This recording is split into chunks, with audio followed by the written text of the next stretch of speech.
Be who God intended you to be, and you will set the world on fire.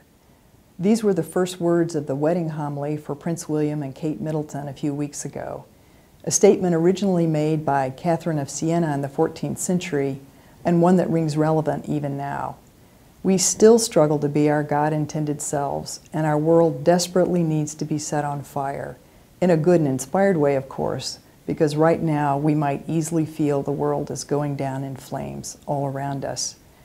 There is tremendous pressure on all kinds of Christian leaders to be what we call at the seminary, the kind of bold leaders who can make real differences in the church, in the academy, and in the world.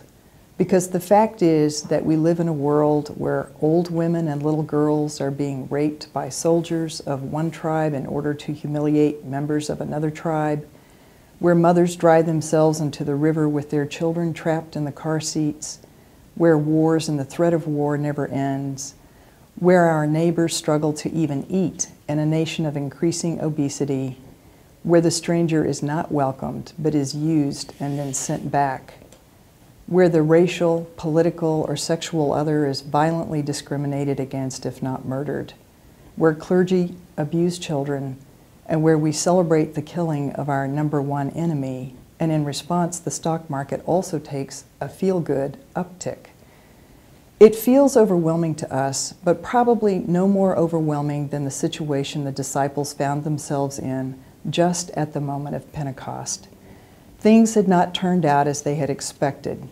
Their leader, Jesus, had been executed, and though he had transferred to them the responsibility for leading the mission, I doubt that they felt very much like the leaders the world needed.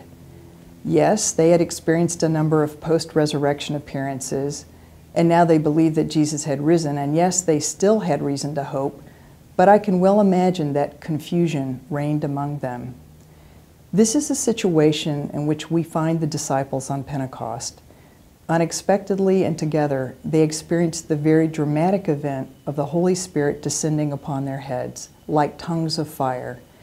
They spoke in many languages, and then even more unexpected, they understood each other. The bystanders were skeptical, and they were sure that alcohol must have been involved, even if it was only 9 o'clock in the morning.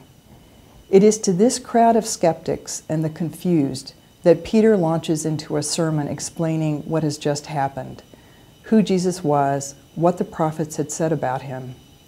Peter was so impassioned he was probably spitting as he exhorted and proclaimed and invited. I must admit that the story of Pentecost always makes me uncomfortable because I know when it comes to understanding the Holy Spirit, I am truly left with the mystery of God. But perhaps that is just as well, because it is when we are seduced into thinking that we are doing it on our own that the work of ministry becomes difficult, much too difficult. It is in this story of Pentecost where we learn that the followers of Jesus are indeed empowered by the Holy Spirit. And it is by their witness that we as leaders are inspired, that literally the Spirit is breathed into and upon us, giving us the courage to prophesy, to be visionary, to dream dreams, and yes, to do something about this desperate state of the world. It is when we accept the promise that Jesus has sent the Holy Spirit to us, the Spirit who never leaves us, that we are sustained and able to keep on keeping on in the ministry of Jesus Christ, where the needs of our neighbors never cease. Forgive this seeming irreverence, but the Holy Spirit, like Garrison Keillor's powder milk biscuits, gives us the strength to get up and do what must be done. So my fellow leaders, blessings be upon you this Pentecost day, and may you be bold leaders in your places of ministry.